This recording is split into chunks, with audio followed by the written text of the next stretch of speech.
Good evening, everyone. This is the January 20th, 2026 meeting of the Woodbridge Board of Education. I will call the meeting to order at 7:01 p.m. Roll call. Vice Chair Lynn Piazza.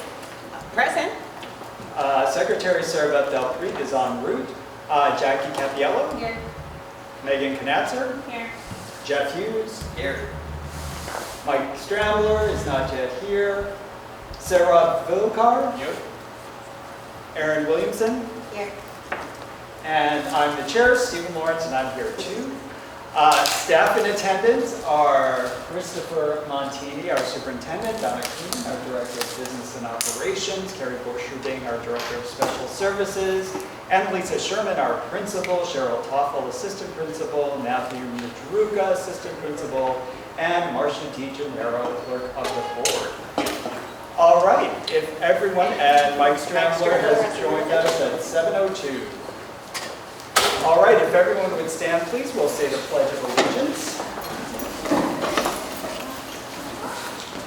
I pledge allegiance to the flag of the United States of America and to the republic for which it stands, one nation, under God, indivisible, with liberty and justice for all.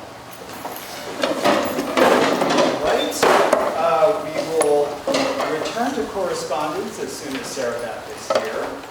She's our secretary, so hold on that. All right, public comment. The board welcomes public comment and is appreciative of the feedback we receive from the community, whether it is through letters or public comment at meetings.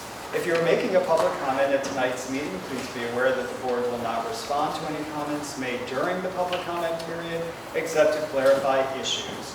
We will take into consideration your comments, and when appropriate, district administration will follow up with you at a later point in time. Do we have any public comment? Seeing none, we will move on to the consent agenda. All right. The minutes from the December 4th and December 10th special board meetings and the December 15th regular board meeting are included in this evening's consent agenda, along with a budget narrative, a budget summary, the detailed financial report, and the combining financial statements. Does anyone on the board wish to extract anything from tonight's consent agenda for discussion? Seeing no one, do I have a motion to accept the consent agenda? I'll make a motion to approve the consent agenda as presented. All righty, and do I have a second? Mike, thank you. All those in favor? I don't know who abstained since I was not present. That's fine. We have one abstention, 7 in favor, and Sarah Beth is coming. All right. We'll let Sarah Beth in.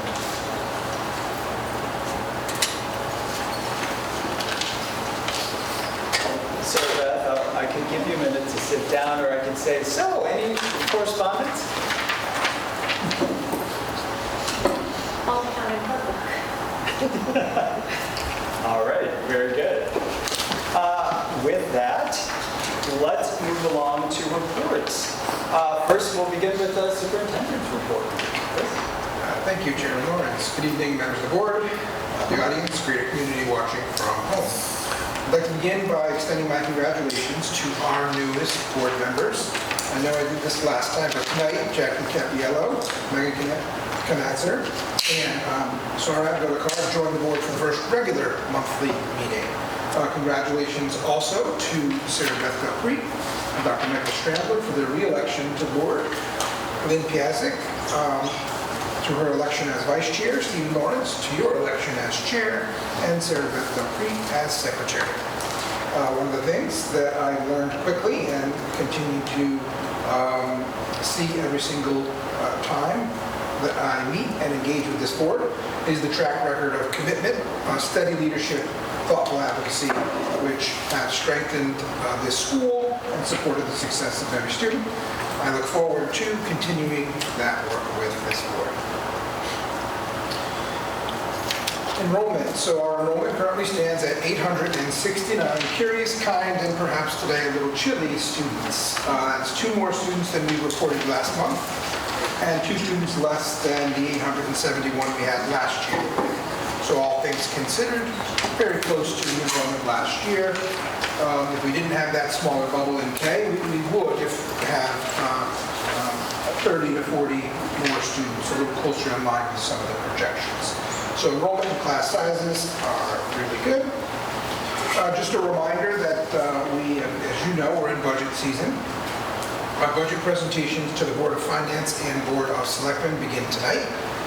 Public Works started at around 6. We'll present ours a week from today at 6 p.m. at Town Hall, January 27th, right? Yes, Tuesday. You know that our request is 5.24%, an increase that represents that amount. One of the things that we did, if we take a look at our request and organize it in a way that the town organizes their budget, which is to remove the benefits as its own line, our increase would be 3.13%. I don't do that to take away from the amount. I do it in case, out of context, numbers are going to start being reported. And so I think that that's important just to tuck away in terms of how things are organized when looking at various departments. I'm going to move on to retirement. 2 of our longtime teachers, both of whom were hired in 1997 and have worked continuously at Beecher, have indicated their intention to retire at the end of the year.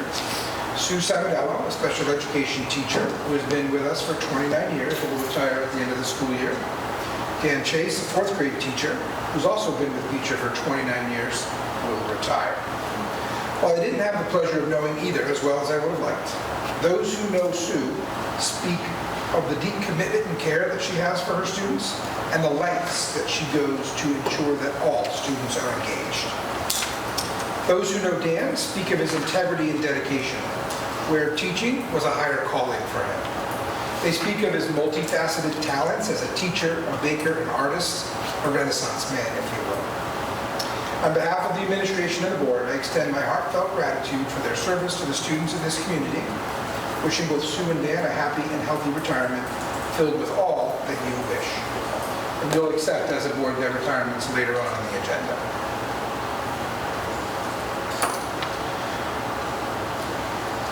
The next update I have for you is around legislative priorities or proposals. So the legislature in Connecticut goes back into session for a short session on February 4th. That runs through May 6th. In Connecticut, a legislative session, a short session is condensed on even years, oftentimes focused on budgetary adjustments, tweaks to existing bills and/or legislation, and there's not as much activity as the full 2-year budget proposal or bigger bills. Not to say that they can't be introduced, but generally they're not. So with that, as you know, that several board members, Stephen, Aaron, Lynn, and I attended the Cave Area 7 budget, or the Cave legislative update. So I'll share with you some of the highlights from that particular meeting, but also the CSDE, Cave, and CAPS all released some of their legislative priorities. So I'll just highlight some of the ones that would impact potentially if they go through Woodbridge in particular. One, which would apply to elementaries throughout the state, is the kindergarten waiver. Under the current law, we're required to assess kindergarten students whose parents ask for early entry prior to the cutoff date. The CSDE is proposing eliminating the waiver and the requirement to assess. Again, that's just a proposal. We haven't even gone back into session yet. The CSDE is really advocating for this because they believe it creates inequities between and among communities and often starts off that whole relationship with schools and families, perhaps not on the right foot in terms of, so they're proposing to have it go back to the way it used to be with a hard cut of the September 1. So that is something that we're going to continue to watch.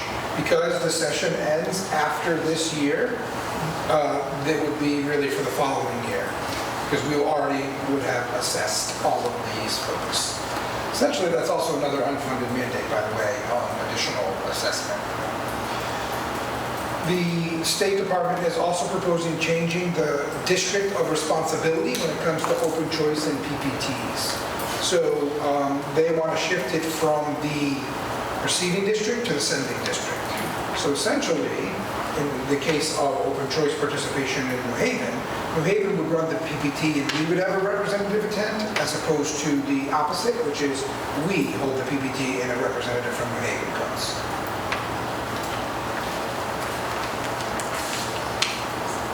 You may recall in 2024, districts had to submit an increasing diversity or increasing educator diversity plan. The state is proposing to change that and broaden it, renaming it to the Aspiring Educator Recruitment Plan. One of the things that they want to do is broaden it so that it reflects the effort to grow the overall pipeline of educators, where increasing diversity is a part of that, but not limited to just increasing based on diversity. It also changes the one-time submission to a biannual submission moving forward. The next few have to do with funding. Both CAVE and CAPS are advocating for an increase in the ECS Foundation. That's been unchanged since 2013. It stands at really $11,525. The town of Woodbridge currently receives $653,000, which is an increase of $75,000 beginning last year, or this year, fiscal year. That's up from fiscal year 25, right? So this year, which was nice, but essentially the last 13 years, the base foundation has been unchanged. Excess cost, which can get a little bit complicated, both CAVE and CAPS are advocating to fully fund the special education excess cost. Just in short, if you spend more than 4.5 times per pupil in terms of excess cost, you can put in for reimbursement. The reimbursement pot, though, is not fully funded. So one, depending on your wealth as a community, you're put into a tier in terms of reimbursement. So if you're one of the first 58 of which Woodbridge is, you receive the lowest reimbursement at 85%, as opposed to if you were one of the poorest communities, you're in the top tier, which would be 91%. So only a 6% range. However, when you don't fully fund it, what ends up happening is that Woodbridge currently gets 67.9% of the request that we make. So that's 67.9% of the amount greater than 4.5 times that we spent per week. So the legislature, the state, the governor, everybody has made strides. They increased a year ago 40 million, and certainly they're looking to fund more and more excess costs. But both CAVE and CAPS are asking to fully fund it, which would positively impact Woodbridge. Last year, the town received $56,000, and it's looking like the town would receive, based on our projections this year, a little bit more than that this year as well. As you know, there's lots of unfunded mandates. CAPS is advocating for mandate relief, while the special counsel studies the impact of all of the current unfunded mandates. They also are seeking to consolidate and align the multitude of existing state training requirements so that teachers can have more time for instruction, collaboration, and supporting students. And there are just two more. One relatively easy. CAPS is advocating for and recommending for homeschooling to be shifted to the State Department of Education with support and follow-up with the RESCs instead of at the local level. We'll see. And then last, and this has the potential to have the great financial impact, albeit in the requirement in 2040. So you may know in Public Act 2225, the Clean Air Act mandated all school buses be zero emissions by 2040, which means we have to have electric buses by 2040. So I know we're some ways out. But CAPS is advocating for funding to support that. So originally, when the mandate came out, there was some more federal money coinciding with that mandate, not as much. And it is costly. In addition, there's infrastructure issues around which communities can actually have the infrastructure to support that. So there's a lot. And even though it's more than a decade out, CAPS will be, NK to a certain extent, we'll be getting into that to make sure that there's some funding available or timelines adjusted. We're not arguing with the intent in terms of clean air, but certainly infrastructure upgrades and money will be required to make that a reality. So I know that was a lot, and it's a short session, but much of the proposals out there, tweaks to the existing bills, could potentially, as you see, impact us here in Woodbridge. And finally, in just a minute, you're going to hear from Assistant Principal Cheryl Topol, who will share a draft of our school improvement plan, our school climate improvement plan with you. If you recall, in July, new legislation went into effect requiring the adoption of a new policy around school climate, changing the law from a focus on bullying at the center, to focusing on challenging behavior. And with that, the creation of school-based climate improvement plans. Cheryl and the team will share a draft with our plan with you this evening. And Mr. Chair, that concludes my report. All right, thank you. Questions, comments? Seeing none, Cheryl, you're on.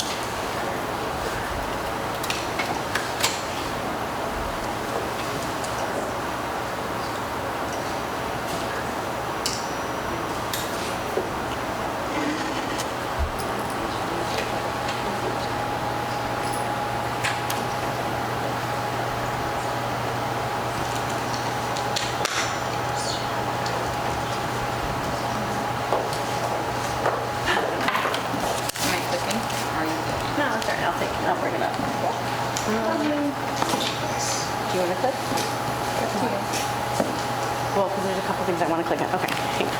Sorry. I don't know what makes more sense. I hate Tied here. Okay. All right, thank you, everyone. I appreciate the opportunity to be able to speak tonight. So again, welcome to Jackie, Lincoln, and Sir Bob. We're excited to have you here as part of the board. So as Mr. Montini shared, the new legislation talked about having the new school climate policy. And so this was as part of Public Act 23-167 in order to change the focus from bullying to more of the challenging behavior.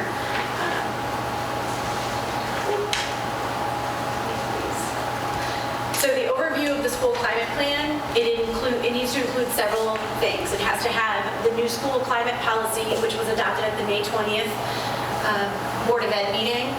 So with this new policy came the definition of specific roles within the building. So there is a school climate coordinator.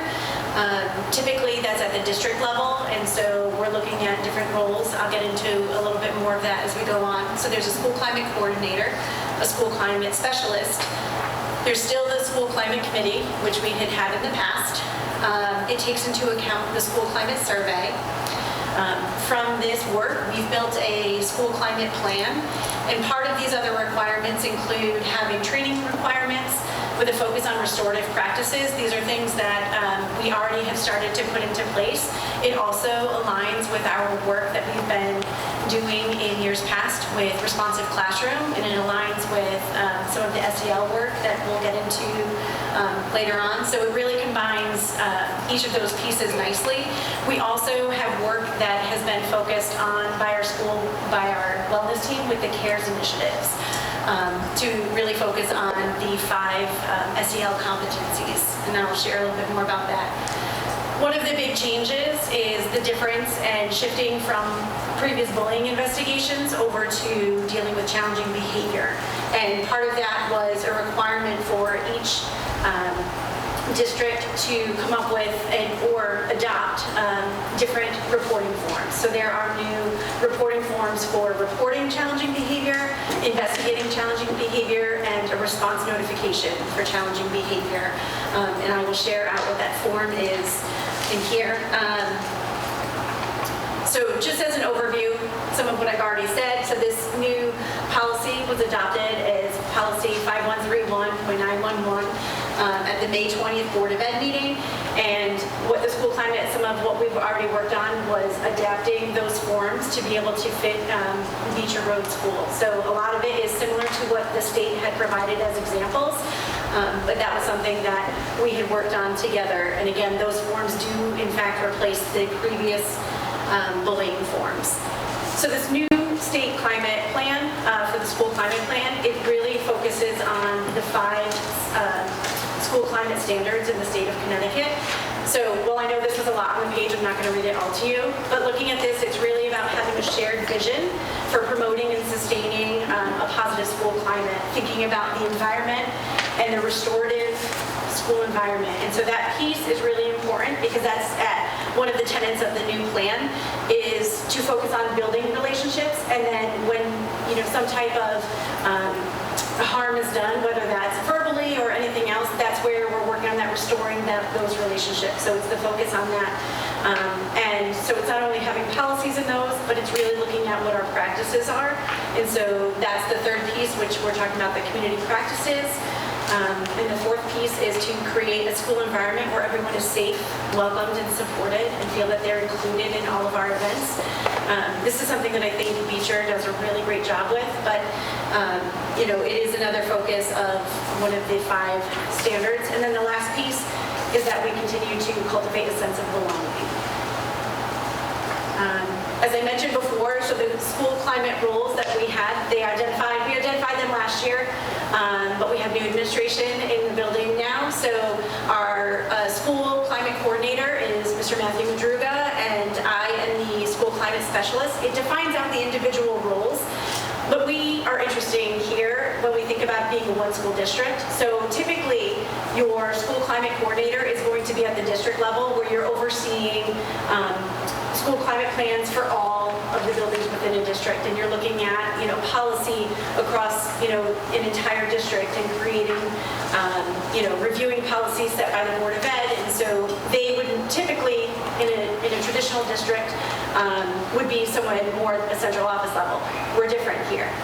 So we are a much smaller community. So Mr. Madruga and I and the school coordinator, we work really in tandem, handling all of the different pieces. As a school climate specialist, that is more at the building level, where you're focusing on working with the individual school climate committee, looking at implementing the survey, scheduling meetings, and really planning for the individual pieces that happen at the school level. Again, because we're a one school district, it's much different, and we work much more in tandem, obviously with Mrs. Sherman and Mrs. Borgening. So the third piece of, when we're looking at roles in this new school climate plan is the school climate committee. Many of their roles are similar to what they already were. So it's really looking at assisting with the development and scheduling and the administration of the school climate survey, looking at that data to identify areas to work on, and then looking at working together with implementing the school climate plan. Sometimes that whole team will advise on strategies to improve, as well as providing notification to families and including the new challenging behavior form and bullying. Part of this work is, again, it's done by a committee, so this includes our school climate coordinator, the school climate specialist, we have teachers, and we have parents. So we have a wide representation within the committee. So in looking at some of our data from our previous school climate survey, so last year when this was given, so it was given in the spring, we had 106 parents complete the survey. We had 58 staff members complete the survey, and we gave the survey to 362 students within the building. So we had set aside time within the school for our students grades 3 through 6 to complete the survey. Each of the surveys was a range of questions between 18 and 22, generally asking the same information, but what the work that the school climate committee had done last year was changing the language for our students so that it was more student-friendly, but all asking the same type of information. Some really great celebrations that we had were that 90% of parents, staff, and students rated the survey favorably, meaning overall, we had 90% positive outcomes and just positive responses about how Beecher is doing. One really big celebration that we had was that 94% of our parents were rating communication positively. So that was something that we were working on last year, and we had worked hard together to be able to communicate with the community. And so that includes our principal messages, messaging out on, we've got Class Dojo that we added to be able to contact family more consistently. That came through more as an app. It's the app, so a lot of times parents are getting that as text messages rather than emails. Sometimes parents, it's just easier to get things as a text message and you can look quickly. Obviously, there's still parent communication through phone calls and emails. So that was really exciting news for us to see because it is something that we worked hard on to be able to make sure that we're moving forward with communication. 94% of parents believe that Beecher Road School has high academic standards, and this is something that we see through both our test scores and when we walk into classrooms on a daily basis. So it's nice to see that not only do we have those standards as staff here within the building, but families are recognizing that as well. 87% of our staff feel that they're valued, and 98% of our staff here like working at Beecher. So it was nice to see, all of these different pieces. Now, the purpose of doing a school climate survey is not just to look at what's going well. We have some of those areas where we need to look at where we need to improve and how we can continue to focus on improving the school environment. And so some of the areas that we identified for looking at were, number one, that 82% of students feel, again, this is grades 3 through 6, so this is, just to remember this is a sampling. 82% of students share that they have a trusted adult. And while that is a great number to think of, that students feel that they have someone to go to, we would like that to be much higher so that everyone feels that they have a trusted adult here. So there's been work that's happening on a daily basis around this, and so some of those things are standing at your doors, greeting students, creating those relationships. What we've seen with this work is that kids go back to teachers from previous years. They visit and it happens in the morning. They're like, wait, but I wasn't late because I was late to school. I was visiting, X teacher or this, so that's very important because we want to continue to build those relationships and foster new ones. A lot of that work too is around our responsive classroom with creating those morning meetings where we're establishing time to talk and share and focus on those SEL competencies as well as incorporating academic work. So a lot of the work that we're already doing is really to help build those relationships with trusted adults for students. The next piece was talking about challenging behavior. And so 36% of parents shared concerns with challenging behavior. It didn't necessarily mean that it's a significant problem. It says sometimes. So there were 4 different ways that parents could answer. So it was always, sometimes, it was like a little bit of a problem or not at all. And so things that came up as, even if it was a little bit of a problem, it was important for us to include that information, to realize that challenging behavior is something that came up with our parents. And so when we're thinking about this and thinking about the definitions of this, so challenging behavior, just to think about here as we move forward with this new piece, is behavior that negatively impacts the climate or interferes or is at risk of interfering with the learning or safety of students or staff. So that's something that we would like to move forward with. What's different with that versus bullying, right? And so that's the important piece, is thinking that bullying was unwanted or aggressive behavior among children in grades kindergarten through grade 12, where there's a perceived power imbalance. So the difference is thinking about behavior that's negatively impacting. And so what are our next steps? And part of that is thinking about being proactive. And that is a big change in terms of the new school climate policy of being proactive as opposed to the previous bullying policy, which was reactive. And so that's something where we're really trying to focus. And that aligns with 51% of students feel that kids use words to hurt others. So that, again, came up with the sometimes, right, when we're looking at those two pieces. But we didn't want to marginalize any of the answers. The other piece that we talked about as a school climate committee, just so that you all know, is they were answers that you had 4 answers as options. There was no option for explanation to be able to share information. So as a committee, we had talked about how it would be helpful to be able to gain additional understanding for some of the responses that were not necessarily favorable in order to be able to address some of those barriers, which we talk about, you'll see in a little bit when you look at it under the school climate plan for Beecher, is to figure out how do we identify what those barriers are and how we can then address it. The next two pieces, 83% of students feel that emotional health is a priority, and so that, while it's great that we have 83% of students feeling that that's a priority, we would like that to be higher, and so that's something that we need to work on, is really focusing on those SEL competencies and feeling like we can help support our students even more so on a daily basis.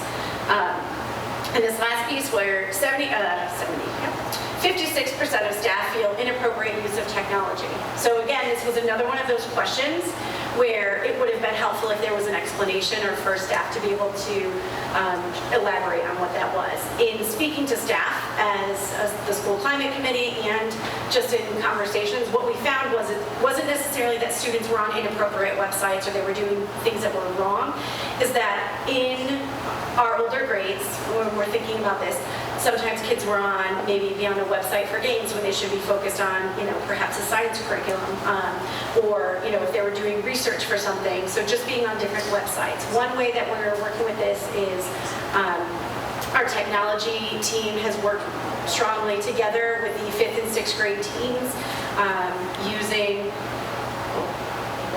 to me in just a moment,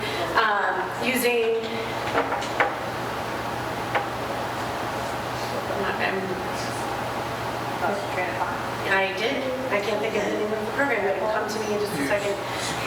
Securely. That is the word I was going to say. Securely, and I lost. Nope. It's Securely to create specific classrooms with allowable sites for students within a classroom. So each of our faculty, they're able to monitor what students are on, and they're able to allow specific websites or activities that students should be able to go on during any given class. So we're already taking steps to address that inappropriate use of technology. Again, being able to have those side conversations to figure out what that means is really helpful. So the common area that came up on multiple surveys was that challenging behavior, which is where we are now with the new school climate survey. We talked a little bit about the information of what we're doing. So with the new school climate, what we're already doing and is part of our work is training. So most of our staff have had responsive classroom training. And with that, our new staff who comes in gets work at the beginning teacher professional learning with our in-house responsive classroom trainer, just so that he can share our ideas behind responsive classroom. And so what's great about responsive classroom is it really focuses on those SEL competencies, which is what we're working towards. And that's what is taken into account in the school climate plan, is really focusing on both that social emotional learning as well as the academics. Again, responsive classroom starts with creating those classroom communities and really building relationships, which goes hand in hand with the restorative practices, which all focuses on relationship building. So in terms of relationship building with restorative practices, it's proactive in terms of building relationships so that when something happens to damage a relationship, then we can work on rebuilding and restoring that. And so they align nicely together. And we've done work together as a faculty earlier this year. We had Joanne Freiberg and Pat Chacon come in as part of our professional learning in August to be able to talk about restorative practices. And what's important about this too is there's that accountability piece and creating that community safety piece. So it's looking at wrapping around all together. So it's building those relationships, handling them if there's been damage done to them, and holding students accountable and how to move forward. So, and including that competency building of the SEL skills. Something we've done in-house for a long time has been our CARES work. And so this is our focus that we've done with our wellness team and our whole school to focus on the 5 competencies. So looking at cooperation, assertiveness, responsibility, empathy, and self-control. And so our work around this, there's been, we've got work on whole school assemblies, and what's upcoming now is we have smaller activities that have been created to be able to be done with buddy classrooms. So all of our classrooms are paired off with an older classroom and a younger classroom. And so that's coming up shortly to be able to work together and really address some of those SEL competencies at that time with different grade levels. It's nice to have the mix of students. And there was just some response back to try some of the smaller activities rather than our, some of our larger assemblies. So we've got work in that. So we've got the work around building that school climate, things that have already been done and things that we need to continue to work on. As part of this practice, we talked about the challenging behavior forms. And so I can, in theory, this will pull up. It does. Okay. So we've got the new challenging behavior form, which came through by the state. And so this is out, and this is parent and student facing to be able to report challenging behavior. It doesn't have to come in as bullying. That's the difference where we're shifting from bullying to challenging behavior. And so this will be included in this. Bullying does fall in under the challenging behavior. It can be a piece of it, but it's more proactive as opposed to reactive. So it's the difference there. And so this is the form that will be submitted in with describing, and you guys have, I think you have copies of it in there. If not, I will share that with you shortly. But this is the first form of what would be part of an investigation. So there's a reporting form, there's an investigative form, and then there's a response form. So as part of this, we have the Beecher Road School Climate Plan. And so this is in draft form as we're working together to go through. I'm not going to go through each piece of this because it is a 10-page document. Yep. So what I can share, is that we had looked at the rubric that the state had provided under each of the 5 different school climate standards. And so we rated ourselves of where we fell based off of our school climate data, the survey data, as well as what we're seeing on a daily basis. And we came up with our current school status for each of these, for each of these areas. And then what we're doing, what the plan is, the areas in need of improvement, the identified strategies to be able to do so, and then how we will measure it and the timeline. Again, you have this in the board book so that you have copies of all of this, but this is going to address each of the 5 different standards that we have as part of the School Climate Committee. Part of it talks about the initial shared vision and policies, and then it reaches and talks, it also then talks about our community practices and creating the school environment. So it addresses each of the different pieces of the 5 different standards. Now, while there are 5 different standards, there are different tenets under each one, which is why there's more areas to focus on. So what we're going to be doing is continuing to look at this to see how it aligns with what we're already doing at Beecher, but also our steps moving forward.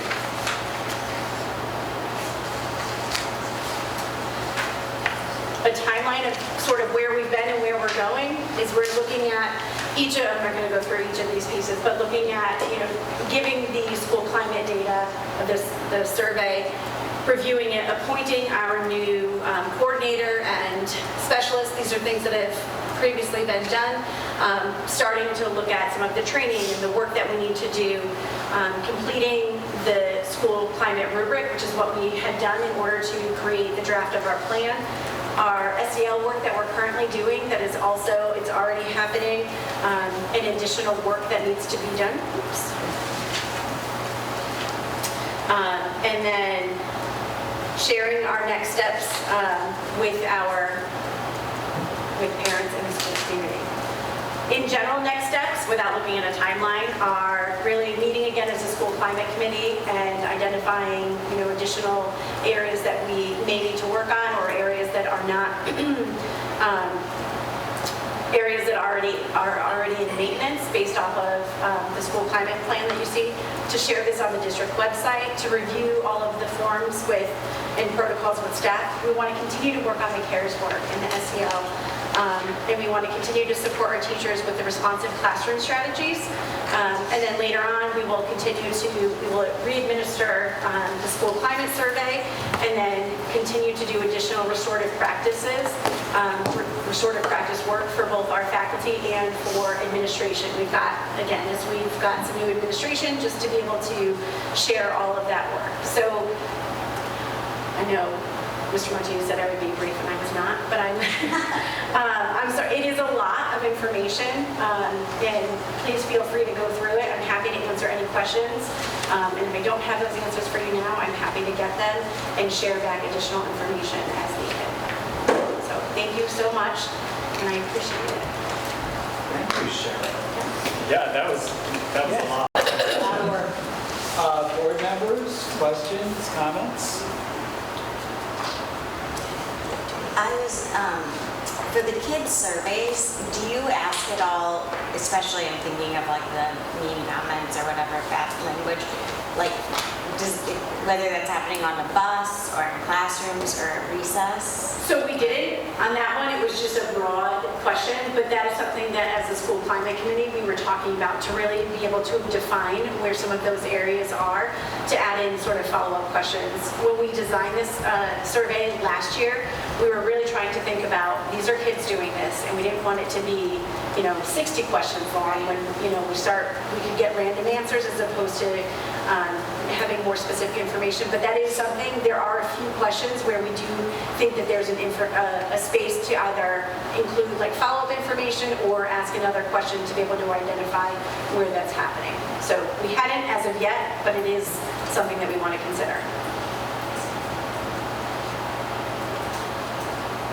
A couple of questions come to mind. Sure. Looking at the survey, it looks like you had a good participation from the students.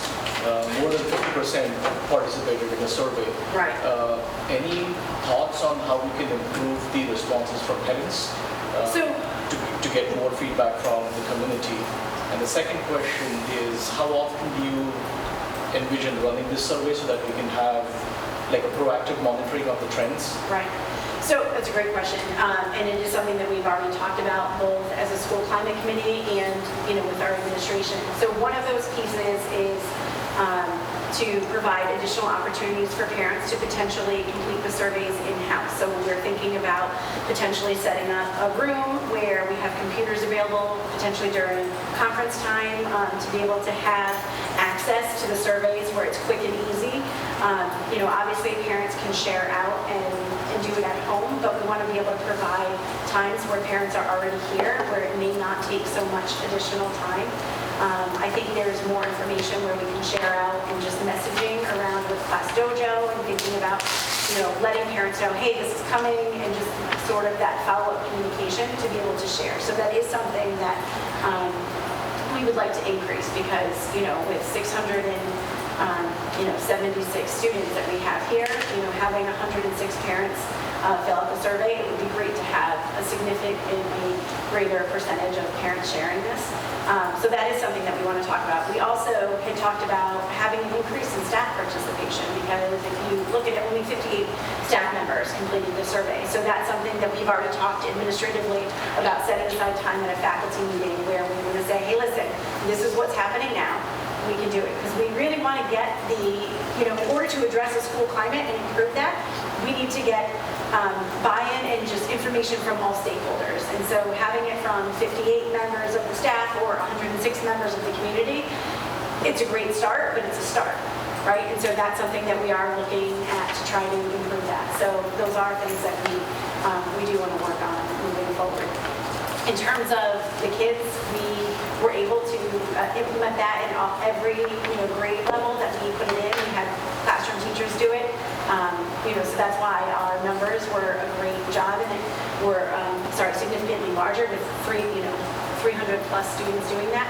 We also felt that it was the way the questions were designed, it made more sense for it to be a representative sample of our students, grades 3 through 6 who could understand some of the language, because in order to administer the surveys at the younger levels, they're not, they would have to be on shared devices and set up different times, but also we wanted students to be able to answer it on their own without having to talk through necessarily every individual question and, potentially get data that wasn't their own, right?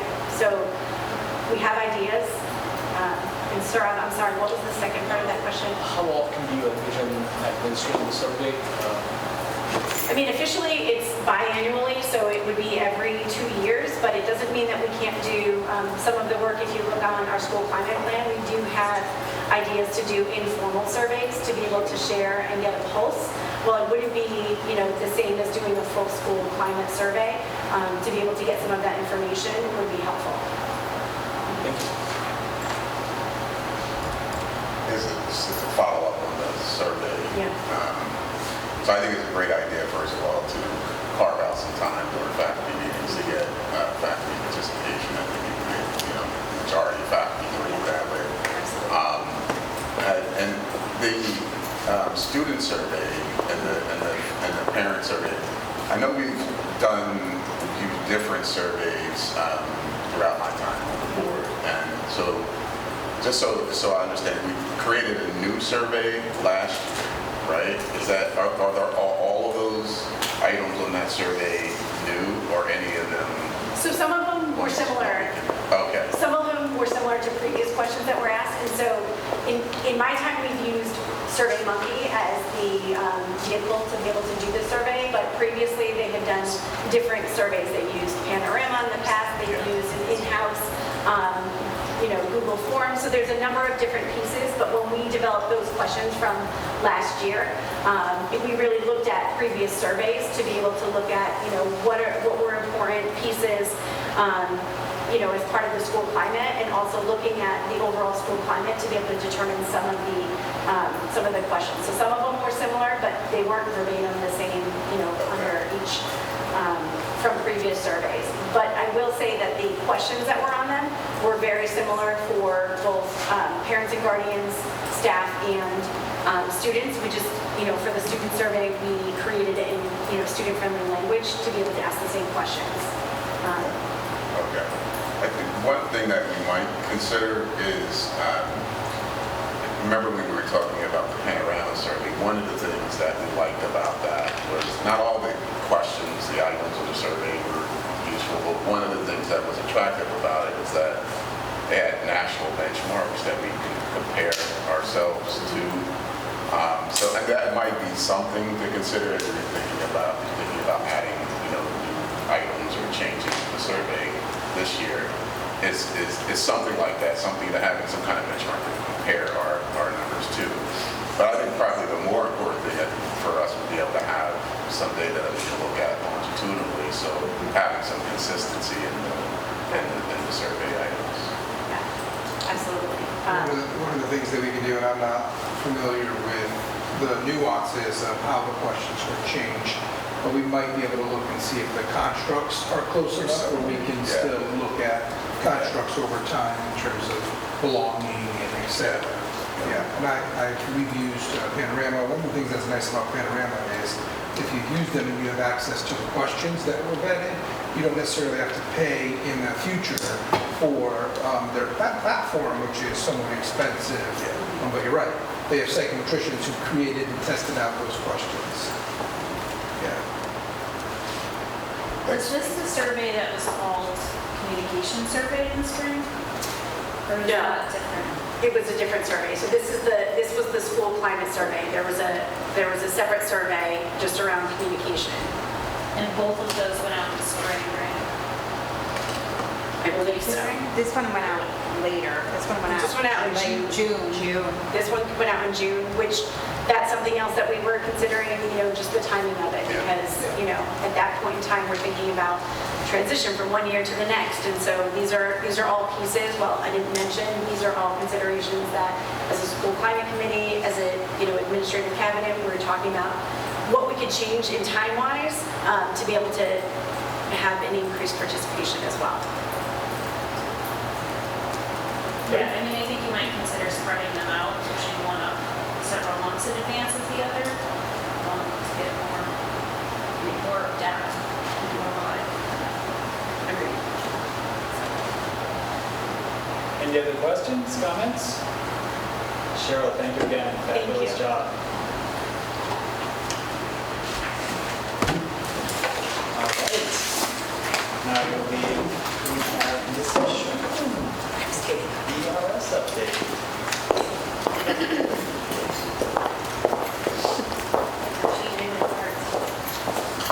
All right, good evening, everybody. I would also like to start by welcoming our new board members. We have a very wonderful collaborative relationship with the Board of Ed, the administration and the staff, and I'm just really excited to welcome some new faces and welcome some new folks to new positions and just continue to work with all of you. A few quick updates. I wanted to start by providing a Tools for Schools update. Last month, I know I shared some information, but I'm going to share a little bit more.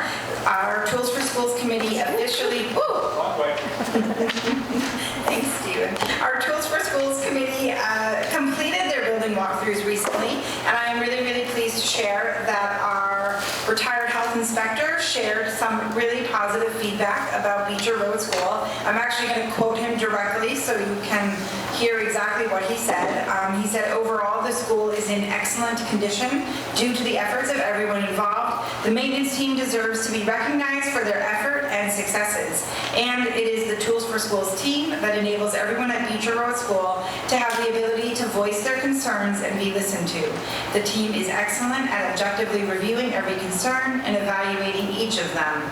Over the last 15 years or so that I have worked with your school, I have seen improvement every year. So it was really great feedback from our retired Quinnipiac Valley Health District health inspector. That was a big mouthful. Another update, HMH. Our HMH coach for Into Reading, our literacy program in K-3, visited Beecher this month, and we were able to focus on meeting in small PLCs. It was a really valuable learning experience. We really got to sort of individualize the conversation and the learning that was happening at each different PLC level, and we were really able to talk about the students and the work that we needed to do to grow in our teaching and learning in literacy instruction. And speaking of literacy, our amazing PTO has some really, really fun events coming up soon. You hopefully, those of you that are parents here, have been getting their emails. We're starting with our annual book swap. That's coming up the week of the 26th. And after that is our read-along, which is a brand new fundraiser that the PTO is engaging in. It is going to be super fun. There's going to be both home and school connections, and it's going to run from February 2nd to 6th. More information on that will be coming soon. And then one more update about the PTO. They actually just hosted an in-school event for our students in grades 3, 4, and Mad Science came, and they ran a science program entitled Fire and Ice. There were flames. There was nothing caught on fire, though. It's okay. But it was very engaging and very hands-on, and grades pre-K to 2 are going to experience it next.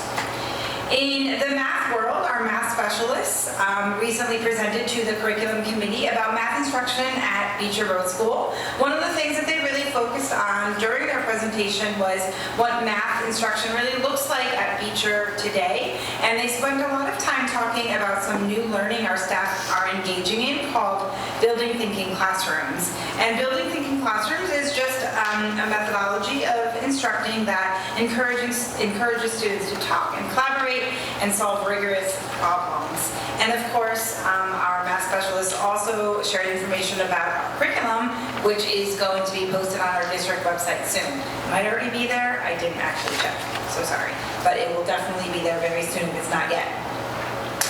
Our third grade team is working on dates to begin assessment for the talented and gifted screener. Parents are going to get an email very soon to opt into testing for grades 4 and 5 or opt out of testing for grades 3. So those emails will be coming out soon. And then finally, I want to end by sharing that prior to break, Ken Caldwell and Lexi Fonda, our music teachers, led our young musicians in song at our winter concert. It's always fun to hear how much they've grown even from the beginning of the year. And also music related, our second graders have been starting their Friday mornings by gathering together and singing. It is very joyous and a really lovely way to start a Friday morning. They sing some very uplifting songs that make all of the adults at least smile. Many thanks to Mr. Hutchinson, not only for leading the kiddos in the guitar, but also being the songwriter on many of those songs that the kids are singing, and also to the second grade team. It's really, really fun. I told Mr. Montini he had to come up next Friday. He keeps having too many meetings. Any questions for me? Questions, comments? Okay, thank you. You know what, I'll just comment on Tools for Schools, since I've done it for the past, I think, 15 years. It is really amazing what happens in our school and the buy-in that the staff has taken in terms of improving the health of our school, in terms of air quality and cleanliness, and kudos to Vito and to his staff, and to the teachers who, on a daily basis, try to maintain a clean and healthy environment for our students. I was blown away when John Laudano said Beecher Road School is the model now for Tools for Schools. So I think that everyone here deserves a big round of applause for that. It was amazing. Made me feel good. So, congratulations to everyone. Agreed, it's definitely a team effort, and I think the consistency of the work that is done makes a big difference as well. Absolutely. Keep up the good work. Thanks, Lisa. All right, now we move on to our Facilities Committee reports. Exciting times. Great. The Facilities Committee met January 8th. Vito and team has done an excellent job. They stayed busy over break. There's a lot of fixes and repairs. Some of the things that occurred was the radon testing was done, all good in that department, which is awesome.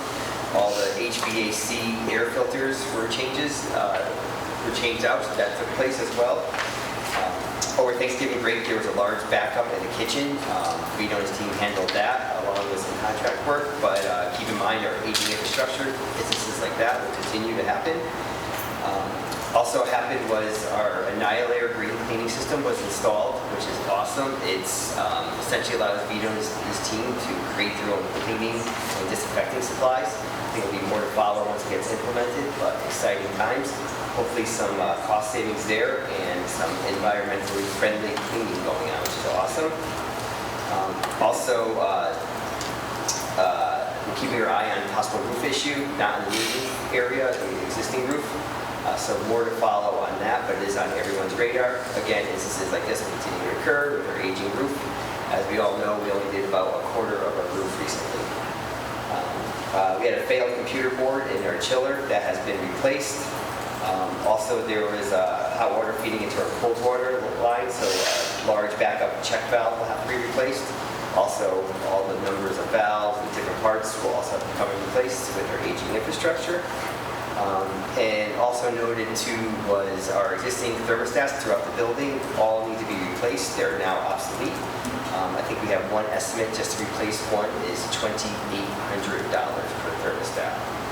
Technically, hopefully the price will go down a little bit if we do bulk, but we might be in for some costly repairs, replacing our aging infrastructure with that. Vito's team are all set with snow removal. First couple storms were great, no issues there, and they seem well prepared for upcoming storms as well. I know, but it's coming, it's coming. No slow, there's gonna be no slow. Yeah, so, and then thanks Lynn for noticing Tools for Schools, Vito's team, as we all know, run an excellent department here, so continue up the good work. Questions, comments, anyone? I just like the fact that we have an annihilator in the building. We do. Two. Good way to scare the kids. Yeah. All right, well, now we move on to Finance Committee report, and I continue in my role as chair of the Finance Committee with the tremendous support of Donna Coon. So to run through, we're actually halfway through the fiscal year, if you can believe it. Total projected costs combined for all categories are currently estimated at close to being about $71,000 under budget, which is just a little less than last month. On the lower expense side of the ledger, all of our current savings are in salaries, where we have an estimated nearly $226,000 surplus, although this is down from an estimated $254,000 surplus last month. For certified salaries, we currently estimate $130,000 in savings, which reflects a smaller kindergarten cohort and the turnover of 3 teacher positions last summer. I'm trying to get this out of the squeaky zone. In terms of non-certified staff, our team has actually been able to fill all but one of the vacant paraprofessional positions. We have been planning to use a service, ESS, but we're actually able to fill all but one of them ourselves. So what this means is that we'll have a slightly higher figure than in the salaries line and a lower figure in other professional services, which I will get to. Running pretty much on budget at this point are the 600 series materials and supplies, 700 series furniture and equipment, and 800 series dues, fees, and miscellaneous, which includes the Ezra Academy nurse. On the higher expense side of the ledger, benefits this month are estimated at roughly $25,000 over budget, just slightly higher than it was last month. Most of this overage reflects a few more staff people taking our health insurance than was budgeted when we created the budget well over a year ago. 300 series purchase professional services, which includes legal audit and other expenses, forecast a $16,000 deficit, which is down markedly from a projected $70,000 deficit last month. This reduced overage reflects a combination of hiring of paraprofessionals in-house, as we just discussed, while we are going over a bit on our legal expenses by about $14,000. In the 400 series purchase property services, we're currently an estimated $47,000 over budget, compared to $32,000 last month. It's been a little colder outside than it has in recent winters, which is increasing our estimated utility expenses.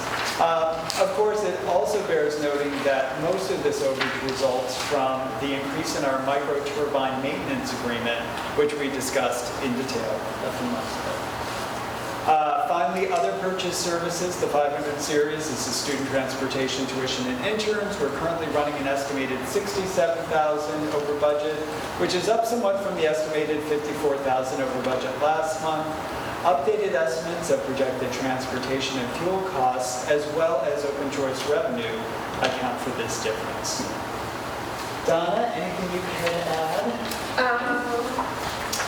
Yeah, I don't think so. Just that between the paras and the hiring people through a professional service, we are kind of back on track hiring as we budgeted. So that's why you're seeing the swing in the 300 series, because last month I bumped that way up, anticipating that we would be hiring through the staffing agency.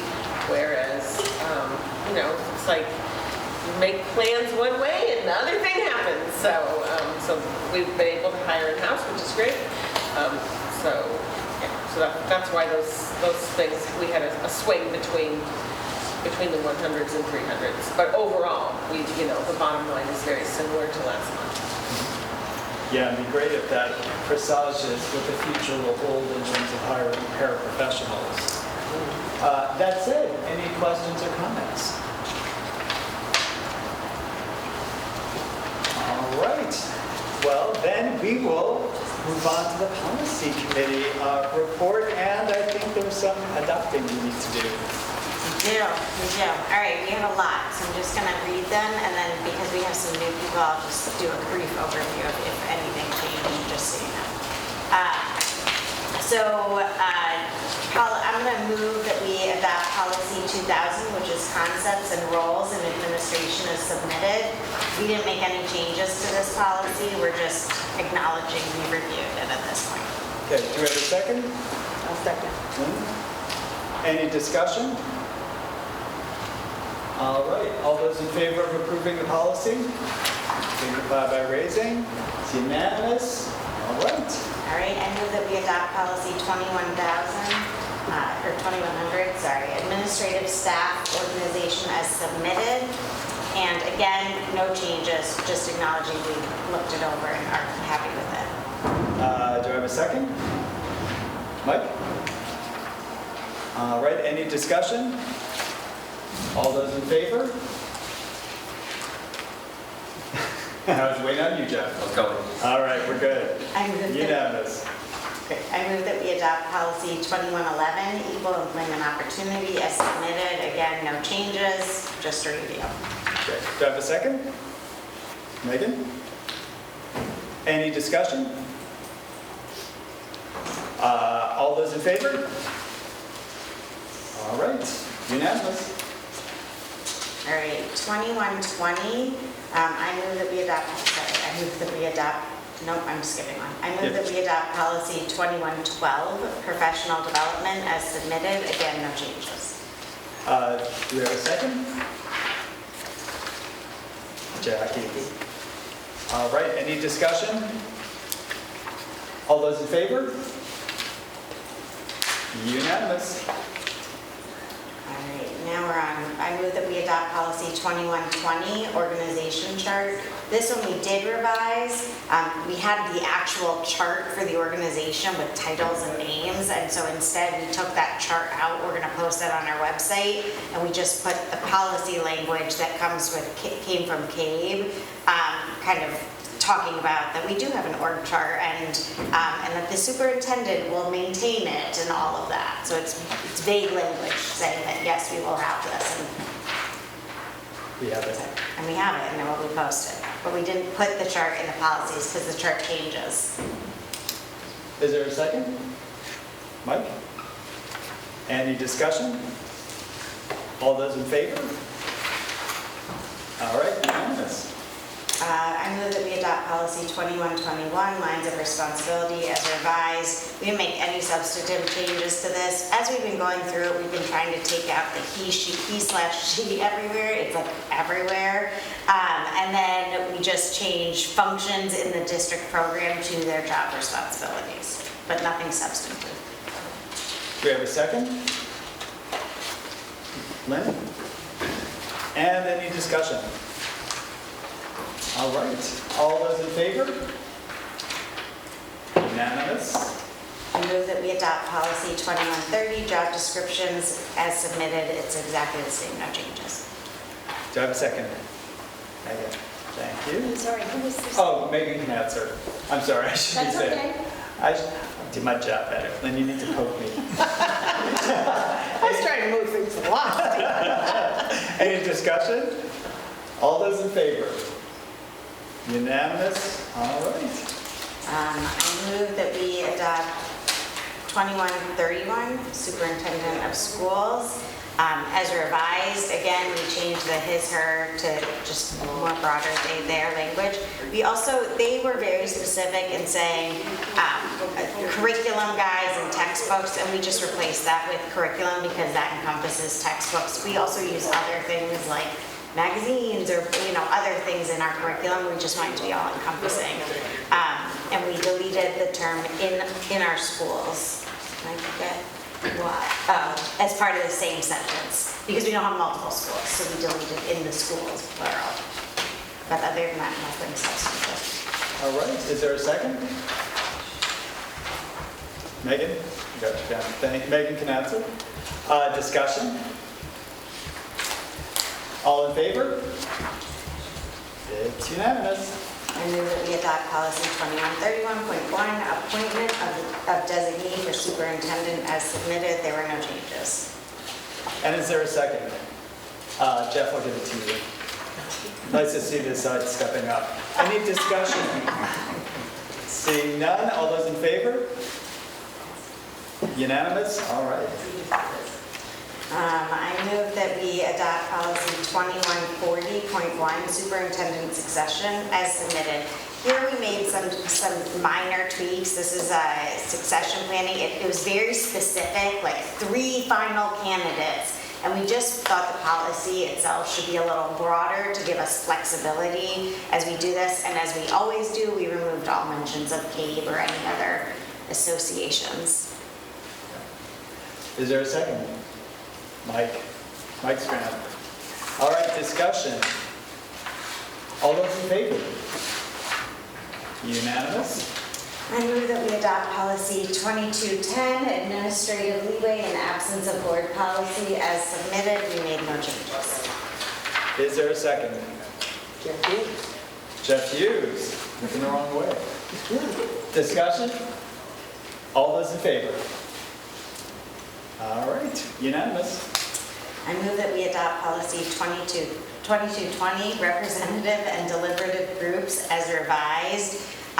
Again, we thought it was a kind of weirdly written, and we wanted it to be a little broader than it was written. It pointed out certain things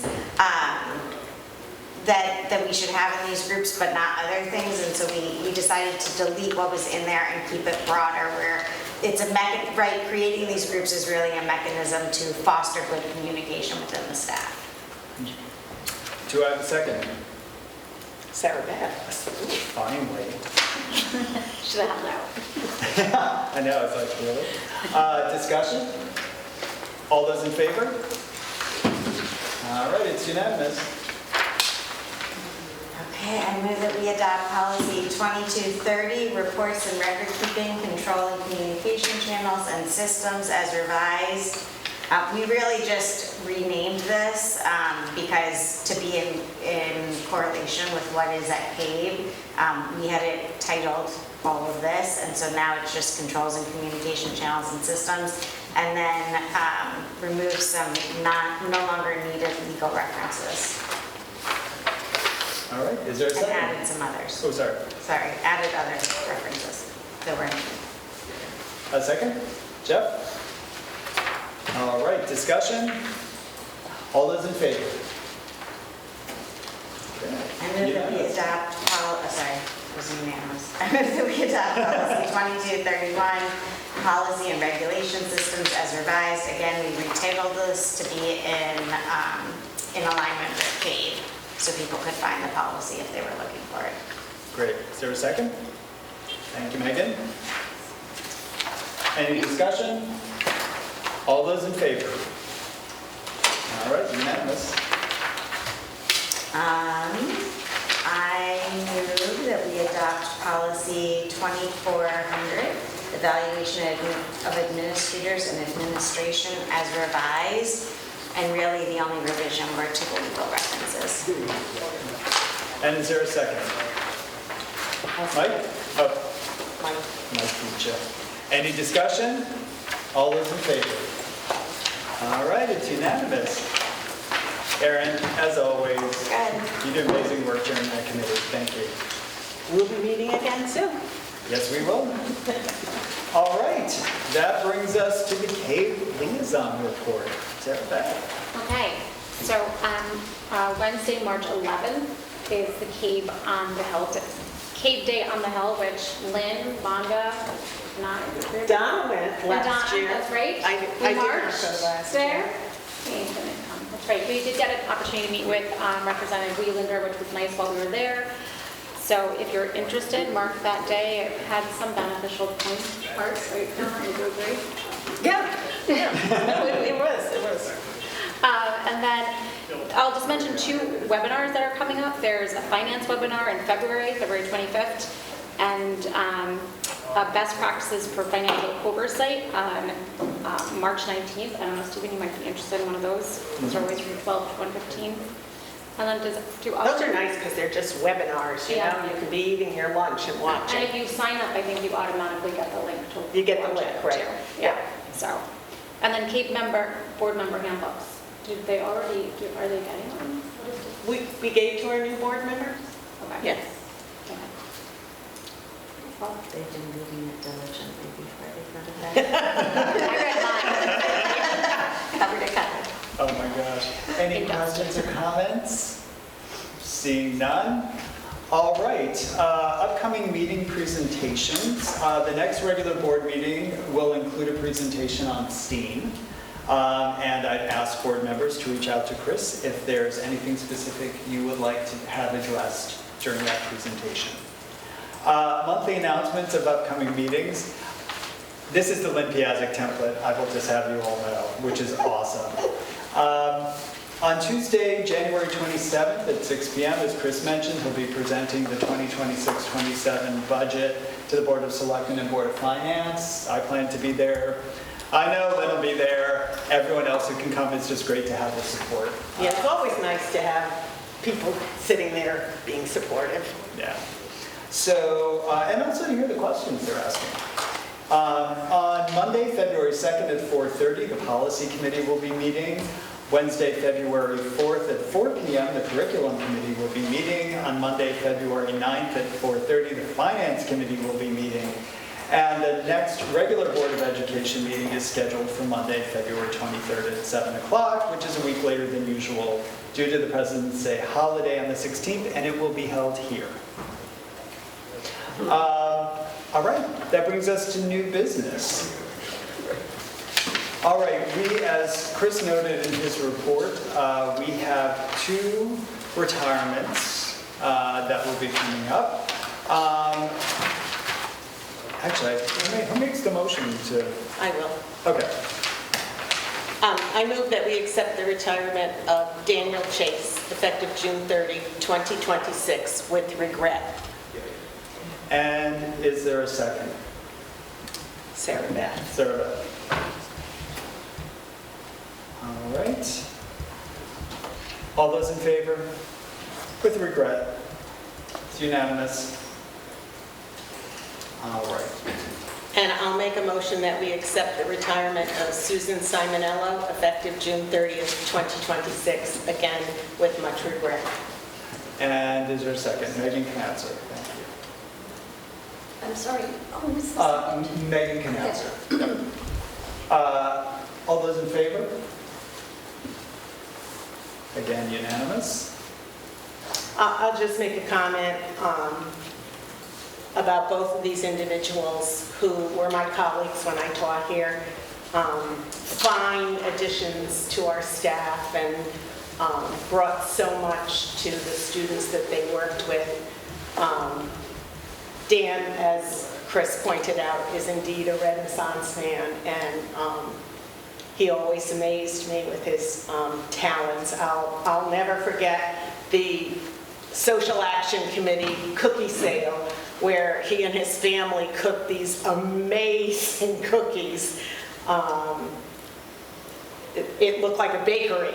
It was just amazing. So we will miss Dan, and Sue Simonello as a special educator worked with, I think, almost every grade here at Beecher, and always was there for the kids, whether they were identified or not identified. She was, always in the classroom watching kids and doing great things. So as a retiree of the school, I welcome them to the retiree group on June 30th and remind them that there are great things that come with retirement. They could be part of a board of education. So, and many thanks on behalf of the board for their service to our students. Absolutely, absolutely. Yeah, no, I mean, it truly is the people who make our school community, and they, we're grateful to generations of Woodbridge young people and parents. All right, that brings us to public comment. No public comment. Also, executive session, if we had one tonight, but we don't have one tonight, so we're good. Can I just, Oh, am I able to, last year the board did participate in the playbill for Amity, and I'm curious if is it an okay time to ask that? oh, it's, well, We don't have to make a decision, but I just wanted to bring it up if they wanted to participate again by supporting the musical. So we usually do that personally, not as a action of the board. Right. But you could announce what the play is. That would make me very happy. Okay. My Fair Lady this year will be in March, the last 2 weekends of March. And yes, it's very fun. And then as a completely separate item, and this may be really not appropriate, but I promised my 8-year-old I would just mention that he would really like to see the meatball subs back in the cafeteria. He said It's a public comment right there. That is public comment. He said the pasta that's brown that replaced the subs is not working out, and the meatball subs are Directly to administration, man. okay, great. So I will bring it up. where does this fit in Robert's Rules of Order? All It right. might be inappropriate. So, is there a motion to adjourn at 8:21 p.m.? Steve, Do we have to go over the communication, or is that just something for us to read? Yeah, that's just to read. Okay. Yeah, The correspondence? Yes. yeah. Yeah. So the correspondence is included in board book. The board did receive one letter in regard to the celebration of Three Kings Day. So that can be found in board book. Just a quick thing, I know we approved it, the 2131, I know we are replacing the he/she with they. There are 3 instances that are still maintained in the policy. We may want to change those just to be consistent. Great, great. Thank you. I think it's 911, 915. I see a new member of the policy committee over there. I see a new member. All right, so, 911, 915, and 919. okay.